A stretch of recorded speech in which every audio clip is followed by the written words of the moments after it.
Hello students, how are you? So चलो without any delay we are going to start our lecture. हाँ start कर रहे हैं, बस start कर रहे हैं. So if you are new here, अगर first day है, कोई है क्या जिसका first day है आज? 9th की न्यू बैच.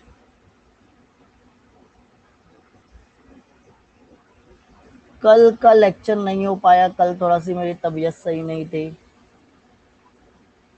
Okay okay. सो चलो स्टार्ट करते हैं. My name is Abdullah Momin. My qualification is MSc BEd और लास्ट 7 to 8 ईयर से. हाँ अभी ठीक है, अभी ठीक है. ओके. सो लास्ट 7 ईयर से हम फिजिक्स पढ़ा रहे हैं. इस ग्रुप में डेली 2:30 को लाइव लेक्चर होता है. ओके. न्यू स्टूडेंट्स को वेलकम वेलकम. सो रोटेशनल डायनामिक्स ये चैप्टर ऑलरेडी हम स्टार्ट कर चुके हैं. तो रोटेशनल डायनामिक्स क्या होता है, पता है किसी को? What is rotational dynamics? Already हम स्टार्ट किए थे. एक रोटेशनल होता है, एक डायनामिक्स होता है. ये दो वर्ड्स है. डायनामिक्स का मतलब क्या होता है? Study of motion with its cause. Motion क्यों हो रहा है वो कॉज बताते हैं हम, उसका रीजन बताते हैं. तो यहाँ पे हम फोर्सेस को पढ़ेंगे. फोर्सेस को हम टॉर्क बोलेंगे. उसके बाद एनर्जी पढ़ने वाले हैं. एनर्जी क्या होता है, मोमेंटम क्या होता है. तो बट डायनामिक्स के पहले ना हम काइनामेटिक्स पढ़ते हैं. डायनामिक्स से पहले हम काइनामेटिक्स पढ़ते हैं. काइनामेटिक्स में हम डिस्प्लेसमेंट, वेलोसिटी और एक्सिलरेशन, डिस्प्लेसमेंट, वेलोसिटी और एक्सिलरेशन को स्टडी करते हैं. आवाज का प्रॉब्लम है. हाँ. Rotational dynamics is the study of forces and motion about an axis of rotation. Very good. तो ये रोटेशनल डायनामिक्स, जब भी बॉडी रोटेट होती है तो रोटेशनल मोशन इज, जो रोटेशनल मोशन हो रहा है ना बॉडी का, बॉडी रोटेट हो रही है. तो रोटेशनल मोशन में दो टाइप के मोशंस होते हैं. एक होता है पार्टिकल सर्कुलर मोशन कर रहा है और प्लस पार्टिकल लीनियर मोशन भी करता है. सर्कुलर मोशन भी करता है, लीनियर मोशन भी करता है. पेज नंबर 1 ही है, अभी 1 पे ही है अपन. Page number 1. सर्कुलर मोशन पे जो डिस्प्लेसमेंट होता है हम उसको एंगुलर डिस्प्लेसमेंट बोलते हैं. सर्कुलर मोशन में जो डिस्प्लेसमेंट होता है हम उसको एंगुलर डिस्प्लेसमेंट थीटा बोलते हैं. जो वेलोसिटी होती है हम उसको एंगुलर वेलोसिटी ओमेगा बोलते हैं. और जो एक्सिलरेशन होता है हम उसको एंगुलर एक्सिलरेशन अल्फा बोलते हैं. ऐसे ही लीनियर मोशन में जो डिस्प्लेसमेंट रहेगा वो लीनियर डिस्प्लेसमेंट, जो वेलोसिटी रहेगी वो लीनियर वेलोसिटी और जो एक्सिलरेशन रहेगा वो लीनियर एक्सिलरेशन. तो ये एंगुलर और लीनियर में कुछ रिलेशन होता है. S is equal to r theta, V is equal to r omega, A is equal to r alpha. तो थीटा क्या है, एंगुलर डिस्प्लेसमेंट, एंगुलर वेलोसिटी, और अल्फा क्या है, एंगुलर एक्सिलरेशन. तो S is your linear displacement, linear velocity and linear acceleration. तो ये कुछ रिलेशन होता है लीनियर और एंगुलर में. क्या होता है लीनियर एक्सिलरेशन डिस्प्लेसमेंट, तो ये लास्ट वीडियो, आप रिकॉर्डेड वीडियो देखो, वहां पे मैं बहुत डिटेल में एक्सप्लेन किया हूँ. उसके बाद ना हम कैरेक्टरिस्टिक्स पढ़ रहे थे. Characteristics of circular motion. Characteristics of circular motion, कितनी कैरेक्टरिस्टिक्स पढ़े थे? ये दो कैरेक्टरिस्टिक्स पढ़े थे हम. कौन कौन सी कैरेक्टरिस्टिक्स थी? तो फर्स्ट कैरेक्टरिस्टिक थी it is an accelerated motion. Accelerated motion है मतलब इसकी वेलोसिटी चेंज हो रही है। अगर ये कांस्टेंट स्पीड से भी रोटेट हो रहा है तो इसकी डायरेक्शन ऑफ वेलोसिटी क्या होती है, चेंज होती है। तो अगर डायरेक्शन ऑफ वेलोसिटी चेंज हुई मतलब वेलोसिटी चेंज हुई, और अगर वेलोसिटी चेंज हुई तो मतलब ये एक्सीलरेशन प्रोड्यूस हुआ है। और अगर एक्सीलरेशन प्रोड्यूस हुआ है तो हम इसको क्या बोलेंगे, एक्सीलरेटेड मोशन है। उसके बाद ये पीरियोडिक मोशन है। पीरियोडिक मोशन क्यों है, क्योंकि ये सेम पाथ बार बार रिपीट करता है, बार बार वही सेम पाथ, बार बार वही रास्ता फॉलो कर रहा है, बार बार गोल गोल घूम रहा है, वही सर्कल पे घूम रहा है। तो यही से हम इसको पीरियोडिक मोशन भी बोलते हैं। हाँ, लाइक क्लॉक। तो ये कुछ पढ़े थे हम। उसके बाद काइनेमेटिक्स ऑफ सर्कुलर मोशन पढ़ना है हमको।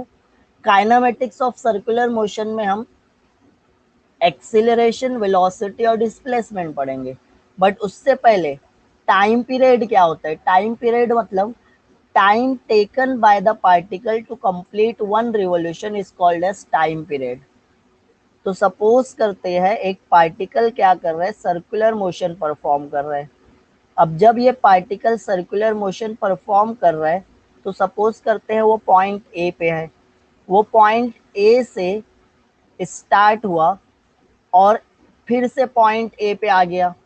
तो जब वो पॉइंट ए से स्टार्ट होगा, एक राउंड लगाएगा और पॉइंट ए पे फिर से आ जाएगा, तो उसको जितना भी टाइम लगा उसको हम बोलेंगे टाइम पीरियड। एक रिवॉल्यूशन कंप्लीट करना है या एक रोटेशन कंप्लीट करने वाले टाइम को टाइम पीरियड बोलते हैं। सपोज पार्टिकल ए से स्टार्ट हुआ, ए पे रिटर्न आया, उसको 5 सेकंड लगा, तो हम बोलेंगे उसका टाइम पीरियड जो है वो 5 सेकंड है। अगर वही पार्टिकल एक राउंड कंप्लीट करता है 2 सेकंड में, तो हम बोलेंगे उसका टाइम पीरियड क्या है, अब 2 सेकंड हो गया। तो time period is nothing but the time taken by the particle to complete one revolution. एक रिवॉल्यूशन कंप्लीट करने जो टाइम लगेगा वो टाइम को हम टाइम पीरियड बोलेंगे। अब उसके बाद फ्रीक्वेंसी। तो फ्रीक्वेंसी क्या होता है, number of revolution per unit time. अब पार्टिकल स्टार्ट हुआ, सपोज वो 1 सेकंड में 4 बार रोटेट हो गया। पॉइंट ए से स्टार्ट हुआ था, कहाँ से पार्टिकल स्टार्ट हुआ था, पॉइंट ए से स्टार्ट हुआ।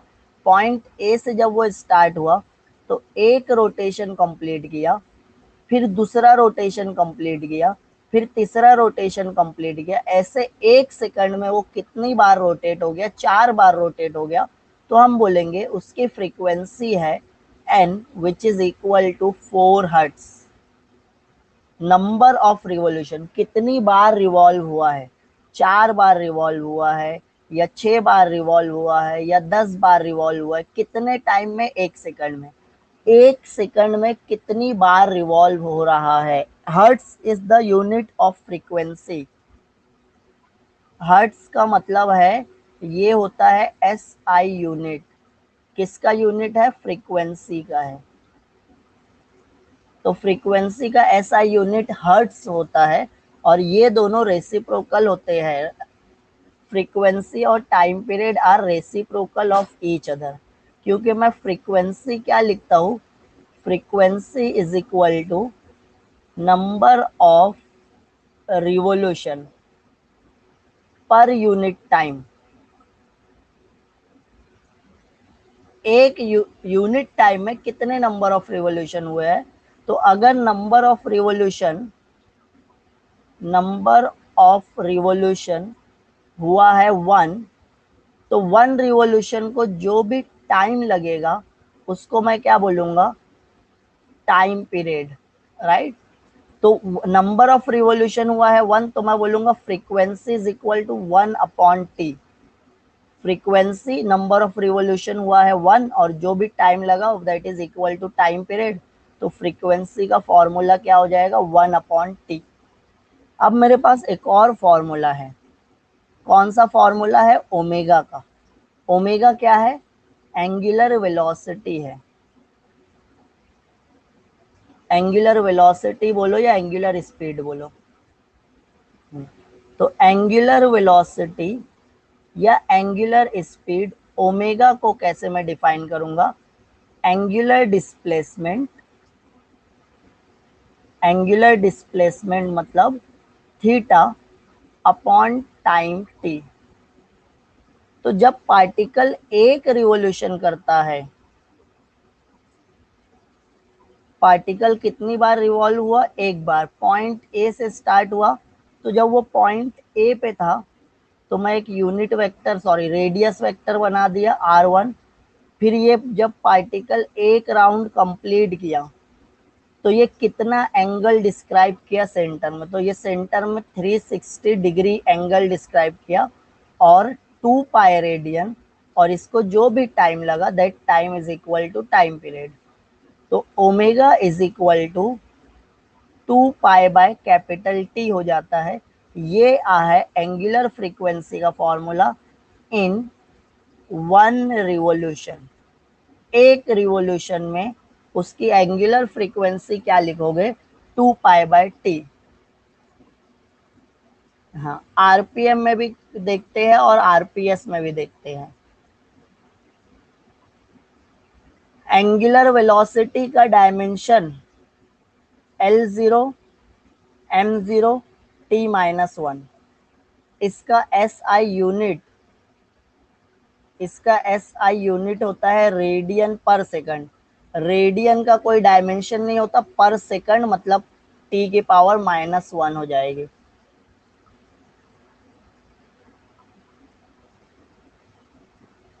समझ में आ रहा है। फ्रीक्वेंसी को हम अगर एक सेकंड में है तो RPS भी लिखते हैं।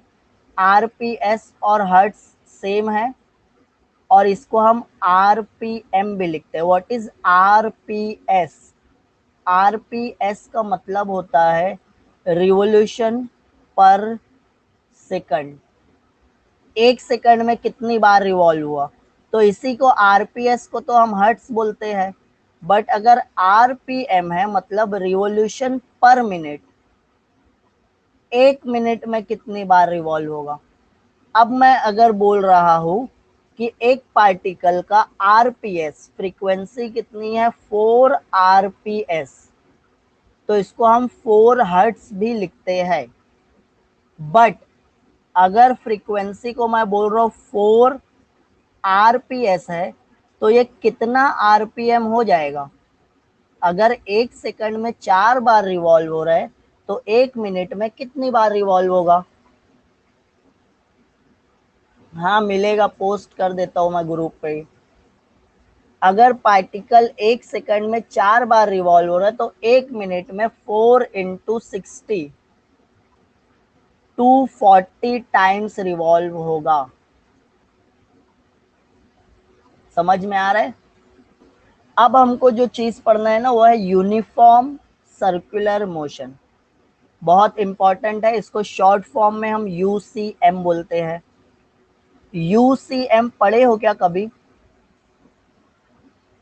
UCM कहाँ पे पढ़े हो आप?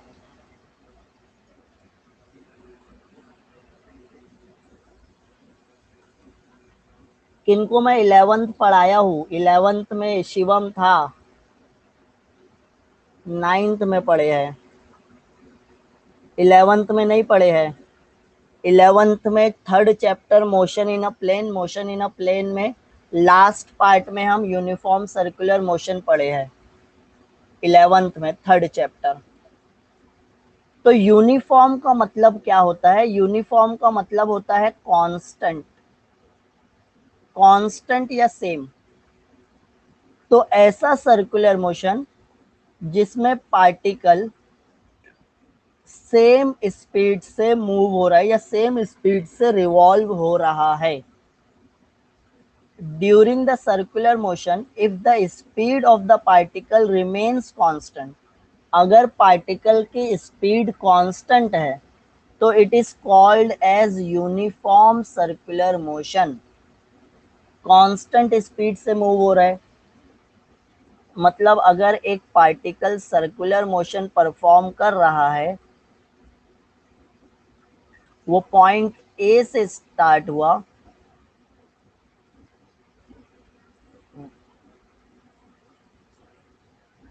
पॉइंट ए से स्टार्ट हुआ, एक राउंड लगाया, कितने टाइम में?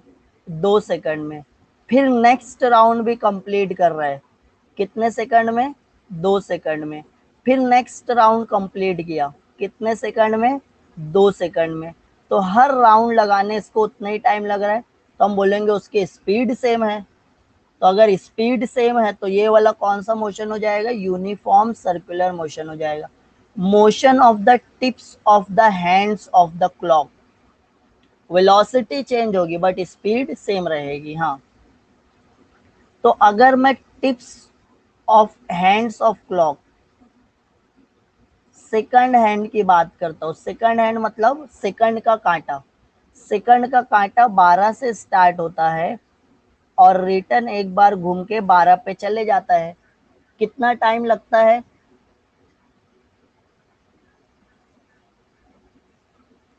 60 सेकंड।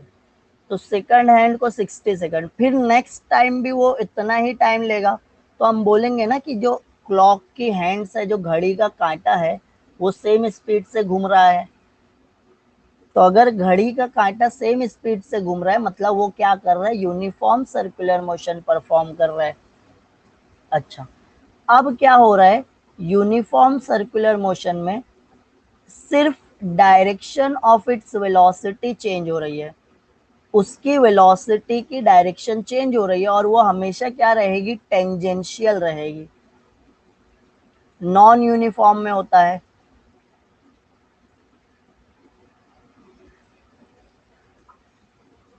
हाँ, अभी आते हैं।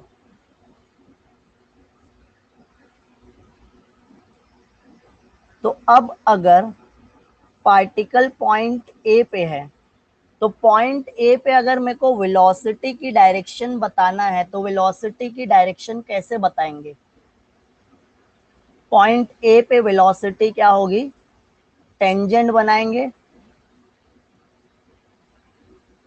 तो ये वेलोसिटी एट पॉइंट ए है। अगर मेरे को ऐसे ही पॉइंट बी पे वेलोसिटी बताना है तो पॉइंट बी पे क्या करूंगा? मैं टेंजेंट बना दूंगा। अगर मेरे को पॉइंट सी पे वेलोसिटी बताना है तो पॉइंट सी पे क्या करूंगा? टेंजेंट बना दूंगा। अगर मेरे को पॉइंट डी पे वेलोसिटी बताना है तो पॉइंट डी पे क्या करूंगा? मैं टेंजेंट बना दूंगा। तो अब देखो, ए vector, B vector, C vector और डी वेक्टर सेम डायरेक्शन में है क्या? नहीं, सेम डायरेक्शन नहीं है, डायरेक्शन चेंज हो रहा है। मतलब वेलोसिटी क्या हो रही है? चेंज हो रही है, वेलोसिटी इज चेंजिंग। अब ये डायरेक्शन चेंज करने के लिए, ये जो वेलोसिटी की डायरेक्शन है उसको चेंज करने के लिए यहाँ पे कोई ना कोई एक्सीलरेशन एक्ट हुआ है ना। वेलोसिटी चेंज हुई तो एक्सीलरेशन तो है। वो एक्सीलरेशन कहाँ पे एक्ट हो रहा है? तो देखो, ध्यान से सुनो, अब जो चीज बोल रहा हूँ ना वो बहुत इंपॉर्टेंट है। अगर पार्टिकल पॉइंट ए पे है और आगे जाके क्या करना है? इसको टर्न लेना है, क्योंकि इसकी वेलोसिटी की डायरेक्शन है स्ट्रेट। अगर मैं इसको सेंटर की तरफ पुल करूंगा तो ये क्या होगा? आगे जाके टर्न लेगा। अगर मैं इसको यहां से क्या करूंगा? मैं फोर्स अप्लाई करूंगा, मैं यहां से एक फोर्स अप्लाई करूंगा तो वो सेंटर की तरफ क्या हो जाएगा? घूम जाएगा। अगर फोर्स नहीं अप्लाई किया तो ये स्ट्रेट चले जाएगा। अगर मैं इसको सेंटर की तरफ नहीं खींचा तो ये कैसा जाने वाला है? सेंटर की तरफ अगर नहीं खींचा तो ये कैसा जाएगा? टेंजेंशियल, स्ट्रेट जाएगा, वी ए की डायरेक्शन में। अब सपोज पॉइंट बी पे है, अब अगर पॉइंट बी पे है ये और इसको मैं सेंटर की तरफ नहीं खींच रहा हूं तो ये स्ट्रेट चले जाएगा, क्योंकि इसकी वेलोसिटी की डायरेक्शन क्या है? स्ट्रेट। तो मैं क्या करूंगा? इसको सेंटर की तरफ खींचूंगा। पॉइंट सी पे है तो मैं इसको सेंटर की तरफ खींचूंगा। पॉइंट डी पे है तो मैं इसको सेंटर की तरफ खींचने वाला हूँ।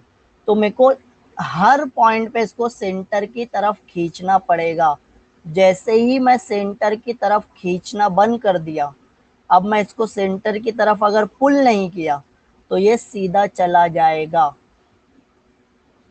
सपोज ये पॉइंट पे है, पॉइंट ई पे है, मैं इसको सेंटर की तरफ नहीं खींचा तो ये क्या होगा, सीधा चले जाएगा, और सीधा चले जाएगा तो सर्कुलर मोशन नहीं रहेगा। तो ये जो सेंटर की तरफ इसको खींच रहे हैं ना, इसको हम रेडियल एक्सीलरेशन या सेंट्रीपिटल एक्सीलरेशन बोलते हैं। कौन सा एक्सीलरेशन बोलते हैं? सेंट्रीपिटल। सेंट्रीपिटल का मतलब होता है टुवर्ड्स द सेंटर, और सेंटर सीकिंग। सेंटर सीकिंग का मतलब क्या है? ये सेंटर की तरफ जाना चाहता है।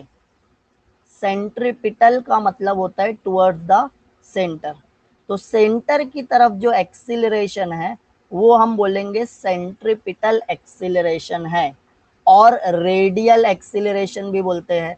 रेडियल मतलब अलोंग द रेडियस, रेडियस के साथ साथ रहेगा, रेडियस के साथ साथ रहेगा, यही से along the radius towards the centre.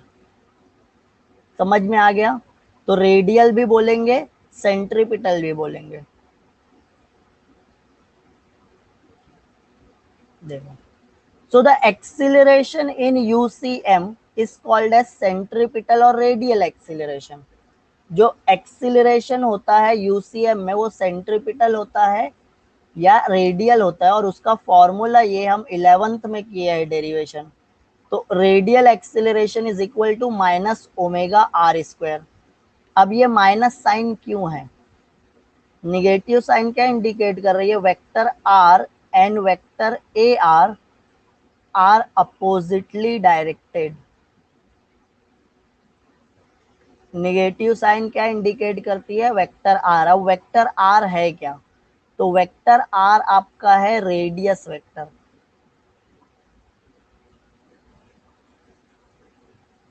Vector are क्या है? Radius vector. इसको मैं थोड़ा सी बड़ा बनाता हूं कि एक पॉइंट ए है, ये पॉइंट ओ है, तो ओ से ए तक जो वेक्टर बनाऊंगा, वेक्टर ओ टू ए, ये रेडियस वेक्टर होगा।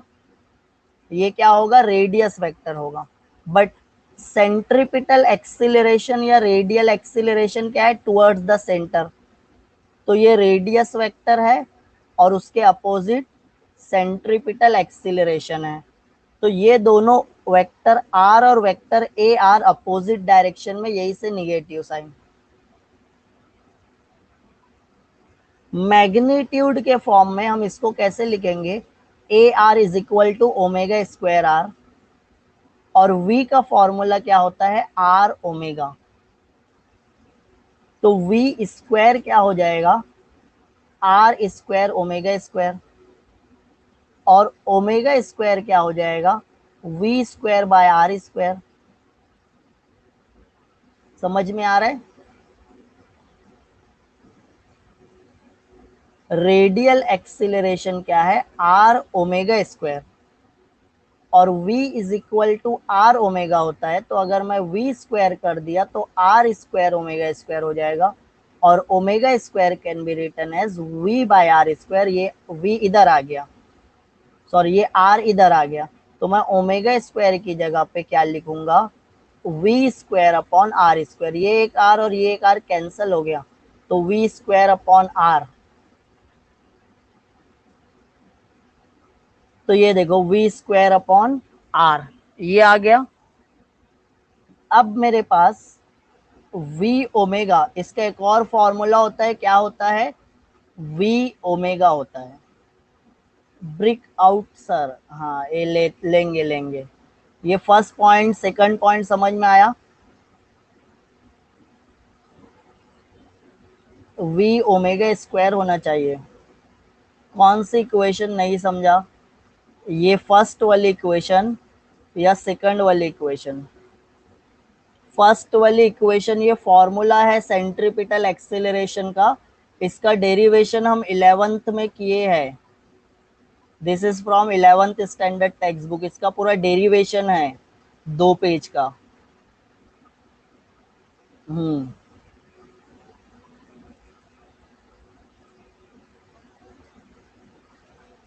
सेकंड इक्वेशन समझा। सेकंड इक्वेशन में आर की जगह मैं क्या लिखूंगा, वी बाय ओमेगा लिखूंगा। देखो v is equal to r by omega होता है, तो r is equal to v by omega. ये v बाय ओमेगा को मैं यहाँ पे पुट करूंगा, तो ए आर का फॉर्मूला क्या हो जाएगा, a r can be written as v by omega into omega square. ये ओमेगा और ये ओमेगा कैंसिल हो गया, v ओमेगा हो गया। ये एक और ए आर का फॉर्मूला आ गया, ये एक और ए आर का फॉर्मूला आ गया, ये एक और रेडियल एक्सीलरेशन के तीन फॉर्मूले आ गए। तो v omega square by r ये फॉर्मूला है, इसका डेरिवेशन हम 11th स्टैंडर्ड में किए हैं। तो omega square r v square by omega, v square upon r v omega. Third point क्या है, it is always directed towards the centre. हाँ एक मिनट, ये हमेशा कहाँ पे होता है, सेंटर की तरफ होता है, along the radius vector, hence it is called as centripetal। हमेशा सेंटर की तरफ होता है, यही से हम इसको सेंट्रिपिटल बोलते हैं। सेंट्रिपिटल और radial acceleration is responsible for changing the direction of velocity. Velocity की डायरेक्शन चेंज कर रहा है। पॉइंट ए पे था, इस पे हम सेंट्रिपिटल एक्सिलरेशन लगाए तो ये मुड़ के कहाँ पे आ गया, पॉइंट बी पे आ गया। पॉइंट बी पे है तो फिर मैं इसको फिर से खींचा तो ये फिर पॉइंट सी पे आ गया। तो जब तक मैं सेंट्रिपिटल एक्सिलरेशन लगा रहा हूं तब तक इसकी वेलोसिटी की डायरेक्शन चेंज हो रही है। तो ये जो सेंट्रिपिटल एक्सिलरेशन है, it is responsible for changing the direction of linear velocity. Getting it, ये वाला बोल रहे हो। अब उसके बाद हम पढ़ रहे हैं non uniform circular motion. Uniform circular motion में क्या हो रहा था, नॉन यूनिफॉर्म है, मतलब यहाँ पे कांस्टेंट नहीं रहेगा। क्या कांस्टेंट नहीं रहेगा, स्पीड। इससे पहले स्पीड कांस्टेंट थी, अब स्पीड कांस्टेंट नहीं है।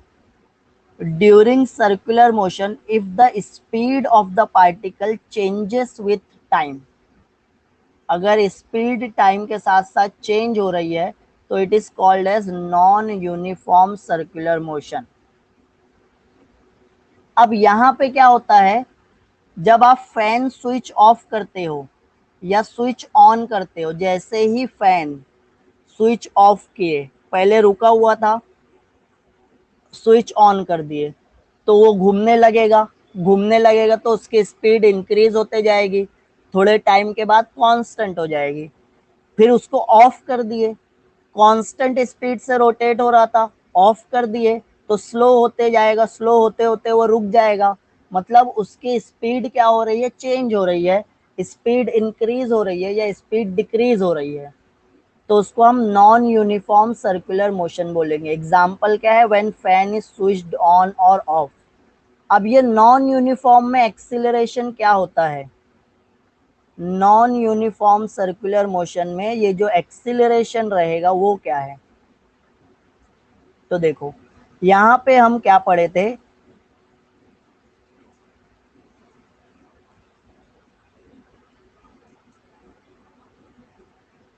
वहां बता रहे हैं, एक मिनट पहले ये समझ लो क्या बोल रहा हूँ, फिर उसके बाद बताता हूँ। हाँ, ये पॉइंट ओ है, ये पॉइंट ए है। अगर पॉइंट ए पे इसकी वेलोसिटी की डायरेक्शन है स्ट्रेट, क्योंकि ये कैसा जा रहा है, एंगुलर। ये कैसा जा रहा है, एंटी क्लॉकवाइज रोटेट हो रहा है। एंटी क्लॉकवाइज रोटेट हो रहा है तो ये है वेलोसिटी की डायरेक्शन। अब मैं ना इसको पकड़ के पीछे खींच लेता हूं, मैं इसको पकड़ के पीछे खींचा तो अगर मैं वेलोसिटी के अपोजिट इसको पुल कर रहा हूं तो इसकी स्पीड इंक्रीज होगी या डिक्रीज होगी,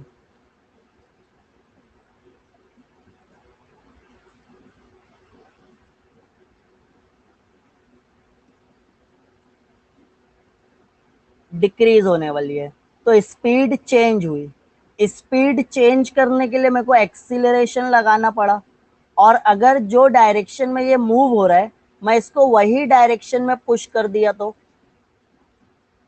ये जो स्ट्रेट लाइन में जा रहा था मैं इसको यही डायरेक्शन में ढकेल देता हूँ, तो अब स्पीड इंक्रीज होगी। तो मतलब यहाँ पे क्या है, अगर मेरे को इसकी स्पीड चेंज करना है तो मैं जो एक्सीलरेशन लगाऊंगा वो टेंजेंशियल लगाऊंगा। ये जो लाइन बन रही है ये लाइन को हम क्या बोलते हैं, टेंजेंट बोलते हैं क्या। तो ये एक्सीलरेशन को भी मैं क्या बोलूंगा, टेंजेंशियल एक्सीलरेशन। टेंजेंशियल एक्सीलरेशन लगाया तो स्पीड क्या हुई, चेंज हुई।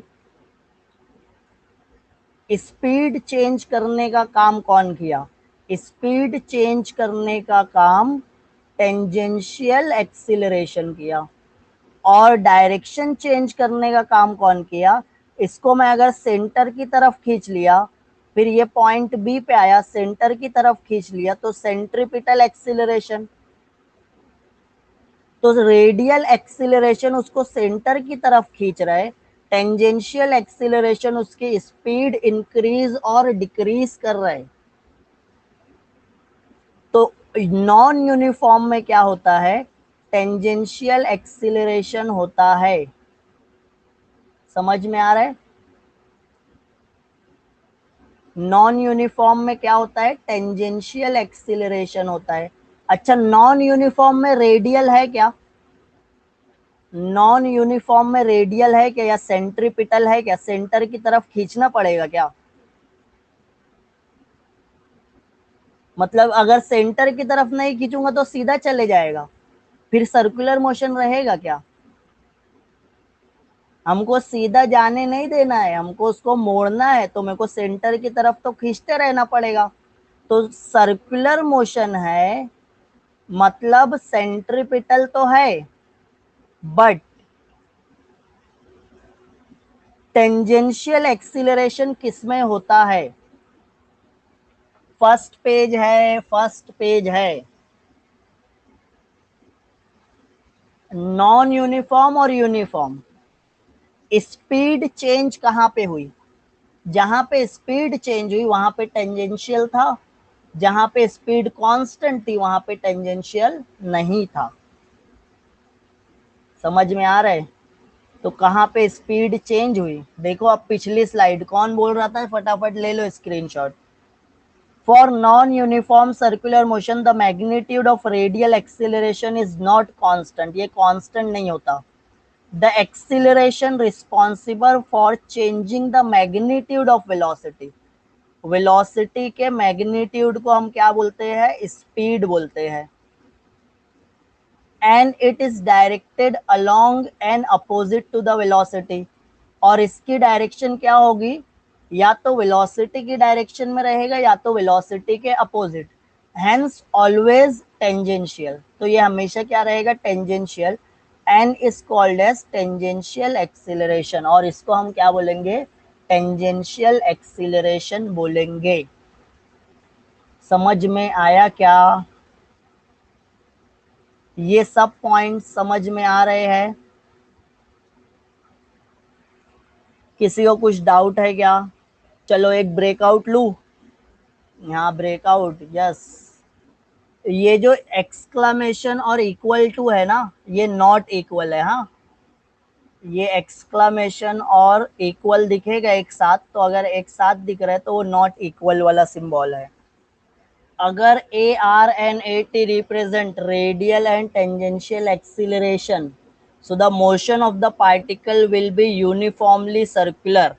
यूनिफॉर्मली सर्कुलर मतलब यूनिफॉर्म सर्कुलर मोशन है। अगर रेडियल भी जीरो है, टेंजेंशियल भी जीरो है, अगर रेडियल जीरो है बट टेंजेंशियल नॉट जीरो है, if radial is not zero but tangential is zero, तो कौन सा, अगर रेडियल जीरो रहेगा ना तो सर्कुलर मोशन होगा ही नहीं। अगर रेडियल एक्सीलरेशन या सेंट्रीपिटल एक्सीलरेशन जीरो रहेगा तो सर्कुलर मोशन होगा ही नहीं। ये जो लिखा है ना, a r exclamatory equal to zero, मतलब ये नॉट है, नॉट इक्वल का सिंबल है। तो अगर रेडियल 0 है, इसका मतलब ये सर्कुलर मोशन नहीं है, नॉट अ सर्कुलर मोशन। तो सर्कुलर मोशन में हमेशा रेडियल एक्सीलरेशन होता है, नॉट इक्वल रहेगा। बट अगर मैं यूनिफॉर्म बोल रहा हूं, तो यूनिफॉर्म में टेंजेंशियल क्या होता है, 0 होता है, और नॉन यूनिफॉर्म में tangential acceleration not equal to 0 होता है। सिंपल क्वेश्चन था, बट 13% स्टूडेंट ने सही जवाब दिया है। रेडियल 0 रहेगा तो कहां से सर्कुलर मोशन होगा?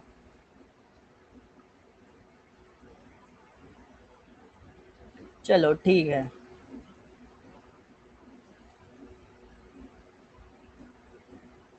तो देखो, non uniform circular motion, non uniform circular motion में टेंजेंशियल भी रहेगा, रेडियल भी रहेगा। Tangential along the tangent, radial along the radius.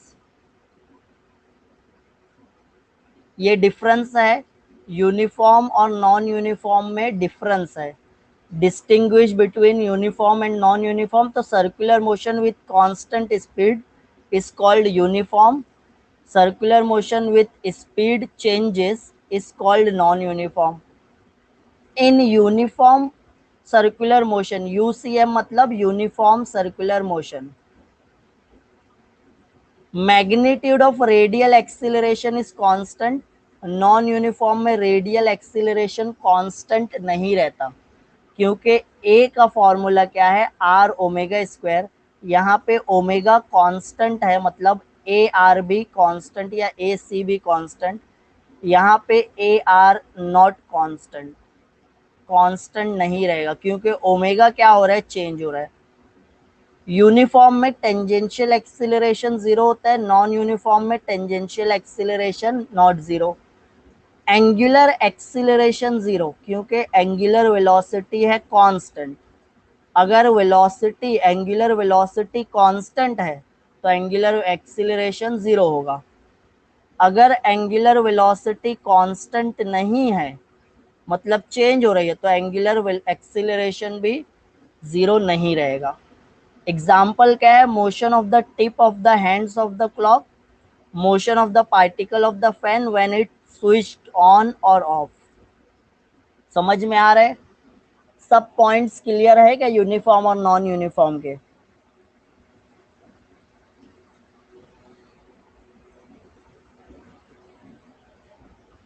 कुछ नहीं समझ में आ रहे तो जल्दी से पूछ लो, फिर आगे बढ़ते हैं।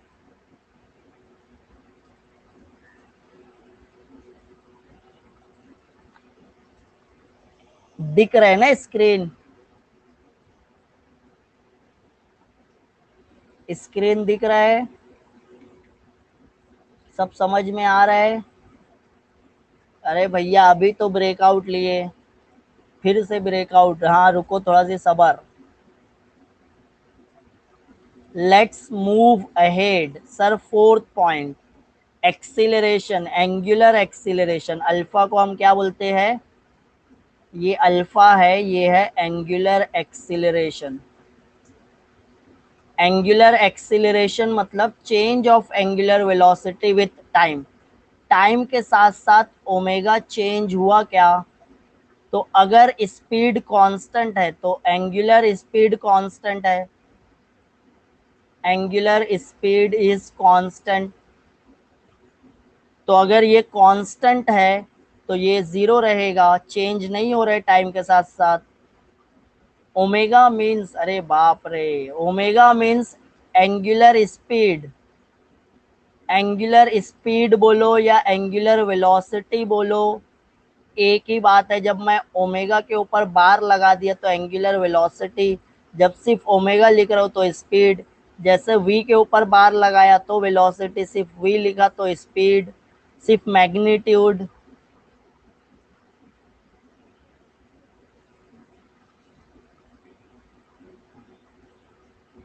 फिजिक्स थोड़ा हार्ड जा रहा है, अरे बाप रे। चलो ठीक है। उसके बाद डायनामिक्स ऑफ सर्कुलर मोशन, हम क्या पढ़ रहे हैं? डायनामिक्स ऑफ सर्कुलर मोशन, मतलब the thing which is responsible. हाँ, अगर इक्वल टाइम में इक्वल स्पीड है तो सेम। हाँ,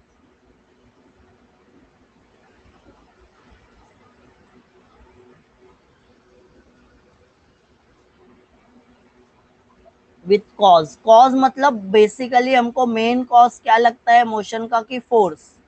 फोर्स अप्लाई किए तो मोशन हुआ, फोर्स अप्लाई नहीं किए तो मोशन नहीं होगा, हम ऐसा समझते हैं। तो यहाँ पे हम फोर्सेस को पढ़ने वाले हैं, और दो टाइप की फोर्स पढ़ने वाले हैं। हम दो टाइप की फोर्स पढ़ने वाले हैं। सेंट्रीपिटल फोर्स, सेंट्रीपिटल का मतलब क्या हुआ? What do you mean by centripetal?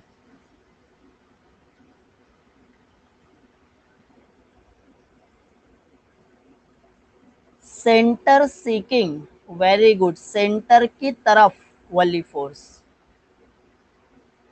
तो ये कोई नया टाइप का फोर्स नहीं है। सेंटर की तरफ जो भी फोर्स रहेगी ना, हम उसको सेंट्रीपिटल फोर्स बोलने वाले हैं। जो भी फोर्स आप सेंटर की तरफ देखोगे, हम उसको सेंट्रीपिटल फोर्स बोलने वाले हैं। The force which is acting along the radius towards the center is called as centripetal force. It is necessary for circular motion.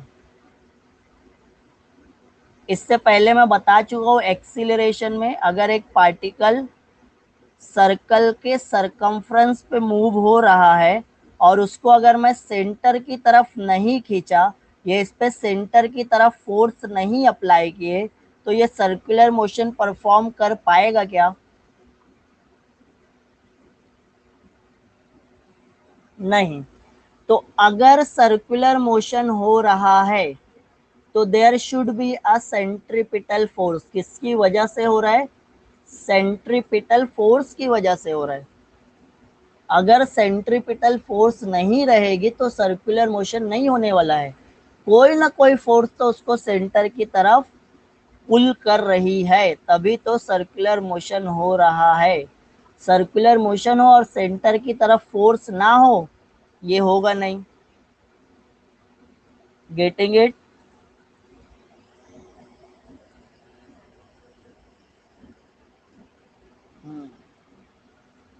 Centripetal force means resultant of all the real forces. अब resultant of all the real forces का मतलब क्या है? देखो, example पढ़ते हैं, इसके बाद मैं समझाता हूँ ये पॉइंट का मतलब। Gravitational force between earth and sun. Real मतलब जो एक्चुअल में दो टाइप की फोर्सेस होती है, एक रियल फोर्सेस होती है और एक सूडो फोर्स होती है। रियल और सूडो पढ़े हैं? नेचर में चार फंडामेंटल फोर्सेस है। There are four fundamental forces. All the forces, real forces are called as fundamental forces. हाँ, all the fundamental forces are called as real forces. तो अब ये कंसिडर कर लेते हैं, दिस इज योर सन। ये सन है, ये रिवॉल्व हो रहा है, और ये एक प्लैनेट है, वो सर्कुलर ऑर्बिट में जा रहा है। अगर ये सन और अर्थ के बीच में कौन सी फोर्स है? ग्रेविटेशनल फोर्स है क्या? There exist a gravitational force ना। और वो ग्रेविटेशनल फोर्स कौन एग्जर्ट कर रहा है? सन एग्जर्ट कर रहा है। तो सन जो ग्रेविटेशनल फोर्स एग्जर्ट कर रहा है, मतलब वो अपनी तरफ पुल कर रहा है। तो सेंटर की तरफ है क्या? ये सेंटर की तरफ है क्या? तो हम बोलेंगे it is centripetal force. Yes, gravitational force is centripetal force, क्योंकि वो सेंटर की तरफ है। सेंटर की तरफ वाली जितनी भी फोर्स रहेगी सबको मैं सेंट्रीपिटल बोलने वाला हूँ। कोई भी फोर्स रहे, सेंटर की तरफ कोई भी फोर्स रहे, उसको मैं सेंट्रीपिटल बोलने वाला हूँ। देखो, अभी एक कर्व रोड है। कर्व रोड पे क्या हुआ? एक गाड़ी है, ये गाड़ी आगे जाके क्या होने वाली है, टर्न लेने वाली है। अब अगर इमेजिन कर लो रोड पे यहाँ पे बहुत ज्यादा ऑयल गिरा है, अगर बीच में ऑयल गिरा है तो ये गाड़ी टर्न ले पाएगी क्या, कि ये सीधा जाके ठोक देगा?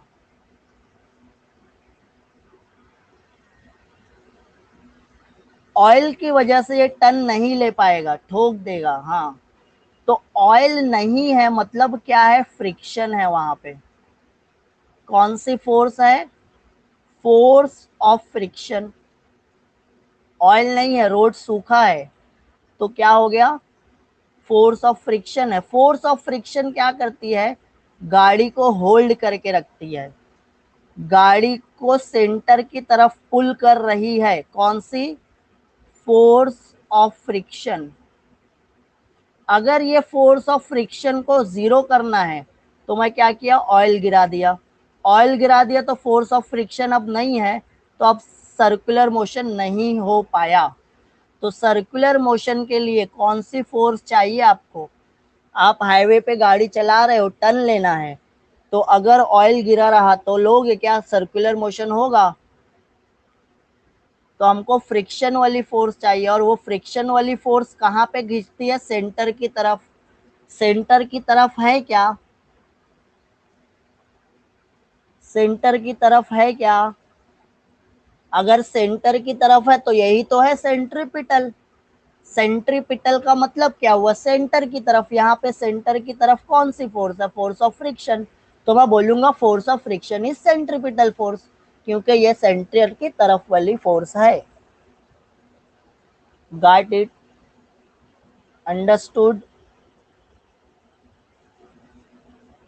टुवर्ड द सेंटर, सेंटर की तरफ फ्रिक्शन रहे, सेंटर की तरफ ग्रेविटेशन रहे, सेंटर की तरफ टेंशन रहे। टेंशन का मतलब क्या हुआ,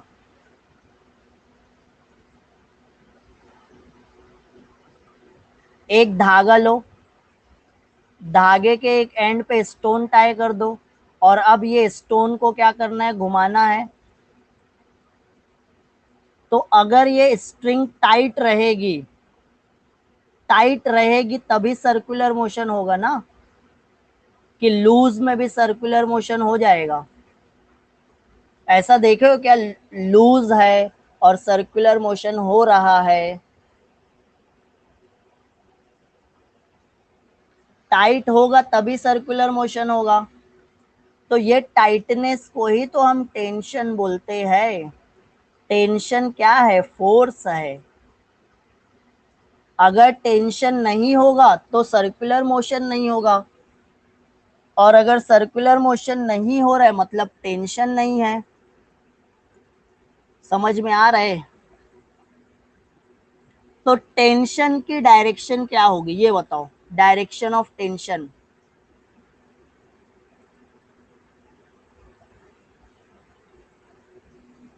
हाँ, डायरेक्शन ऑफ टेंशन क्या होगा। टेंशन एक फोर्स है, वो कहाँ पे एक्ट हो रहा है, टुवर्ड द सेंटर। क्योंकि टेंशन की वजह से ही तो सर्कुलर मोशन हो रहा है, और सर्कुलर मोशन के लिए हमको क्या चाहिए, सेंटर की तरफ वाली फोर्स। तो ये सेंटर की तरफ वाला टेंशन है, गाड़ी के बाजू में, टुवर्ड्स द सेंटर। तो यहाँ पे सेंट्रीपिटल फोर्स क्या होगी, टेंशन वाली। समझ में आया? चलो आगे बढ़ते हैं फटाफट, सेंट्रीफुगल फोर्स भी पढ़ लेते हैं। अब सेंट्रीफुगल फोर्स कभी होती है कभी नहीं होती। अगर एक ऑब्जेक्ट सर्कुलर मोशन परफॉर्म कर रहा है तो कभी सेंट्रीफुगल फोर्स होगी, कभी सेंट्रीफुगल फोर्स नहीं होगी। अच्छा, सेंट्रीपिटल का फॉर्मूला क्या होता है,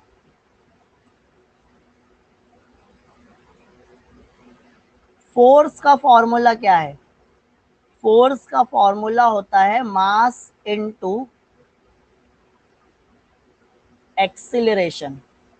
तो मैं क्या लिखता हूं, सेंट्रीपिटल फोर्स मतलब मास इनटू सेंट्रीपिटल एक्सीलरेशन। और सेंट्रीपिटल एक्सीलरेशन, सॉरी सीपी लिख दिया, मास इनटू एक्सीलरेशन, सेंटर की तरफ सेंट्रीपिटल एक्सीलरेशन होता है, और सेंट्रीपिटल एक्सीलरेशन मतलब r omega square v square upon r v omega. Centripetal acceleration का फॉर्मूला है, सेंट्रीपिटल एक्सीलरेशन, अरे भैया फोर्स का फॉर्मूला होता है mass into acceleration, force is equal to mass into acceleration. ये समझ में आ रहा है? फोर्स का फॉर्मूला सबको आता है, मास इनटू एक्सीलरेशन। कौन सा एक्सीलरेशन? जब मैं सेंट्रीपिटल फोर्स की बात कर रहा हूं तो सेंट्रीपिटल एक्सीलरेशन रहेगा, राइट। सेंट्रीपिटल फोर्स मतलब सेंट्रीपिटल एक्सीलरेशन। सेंट्रीपिटल एक्सीलरेशन का 3 फॉर्मूला है, तो सेंट्रीपिटल फोर्स का भी 3 फॉर्मूला हो जाएगा। हर बार m से मल्टीप्लाई कर दो, m r omega square m v square by r m v omega. तो सेंट्रीपिटल फोर्स का फॉर्मूला भी 3 है। ये सेंट्रीपिटल फोर्स का फॉर्मूला है। S I unit of centripetal force newton होता है। कैपिटल एन फोर्स का जो भी यूनिट रहेगा। ऐसे ही सेंट्रीफुगल फोर्स,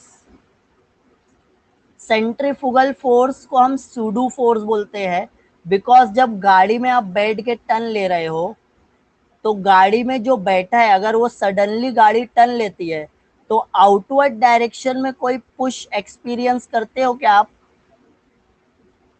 गाड़ी सडनली टर्न लेती है, गाड़ी सर्कुलर मोशन परफॉर्म की, आपको एक आउटवर्ड डायरेक्शन में पुल एक्सपीरियंस हुआ, एक फोर्स आपको आउटवर्ड डायरेक्शन में पुश कर रही है, तो वो फोर्स को हम क्या बोलते हैं? Centrifugal force.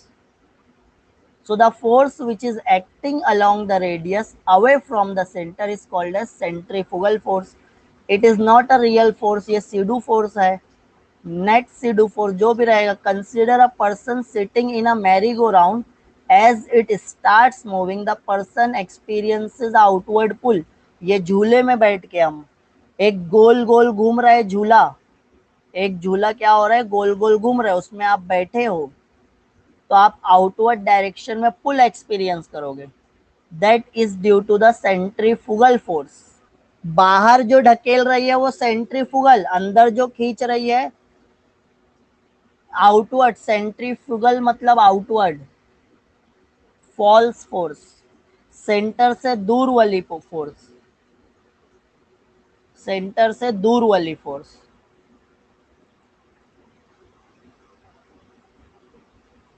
डिफरेंस देखो, दोनों में डिस्टिंग्विश है, अपने को समझना है तो दोनों पॉइंट सामने रख के समझते हैं।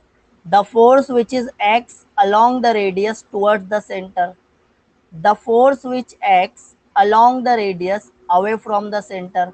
तो सेंटर से दूर वाली सेंट्रीफुगल, सेंटर के पास वाली, सेंटर की तरफ वाली centripetal. It is a real force, it is a pseudo force. Centripetal means resultant of all the real force. Centrifugal means resultant of all the pseudo force. Vector form में ये minus sign के साथ लिखते हैं, vector form में ये plus sign के साथ लिखते हैं। Inward force on a vehicle moving on curve path, vehicle curve path पे मूव हुई, व्हीकल को कोई अंदर की तरफ खींचा तो centripetal. Outward pull on merry go round, झूले पे बैठे हो। सूडो मतलब फॉल्स, सूडो मतलब फॉल्स फोर्स। अब ब्रेकआउट लीजिए सर। फेक, हाँ फेक या फॉल्स। एक लास्ट स्लाइड पढ़ लेते हैं, इसके बाद ब्रेकआउट। चलो ये बाद में पढ़ लेंगे, ये कल पढ़ लेंगे। हाँ ठीक है ठीक है ठीक है, ब्रेकआउट ले रहा हूँ। Due to the lack of sufficient centripetal force, rolling friction भाई अलग होता है। चलो एक और पूछूं कि बस? एक और आ रहा है, चलो एक और।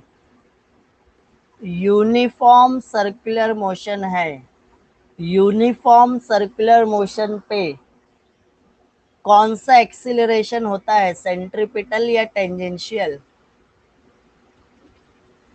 Uniform circular motion, velocity, tangential, acceleration. अच्छा, यूनिफॉर्म पे टेंजेंशियल होता है। अरे बाप रे, तुम लोग ट्वेल्थ में आ गए, एकदम डब्बा हो गए हो। नोट्स भेज रहे हो, थोड़ा अच्छे से पढ़ लो, समझ लो। नहीं समझ में आ रहा है, वीडियो फिर से देखो। चलो आज के लिए इतना ही। हार्ड जा रहे हैं सर। हाँ ठीक है, थोड़ा सी अच्छे से पढ़ो तो हार्ड नहीं जाएगा। नोट्स भेज रहा हूँ। चलो tata bye bye, see you tomorrow.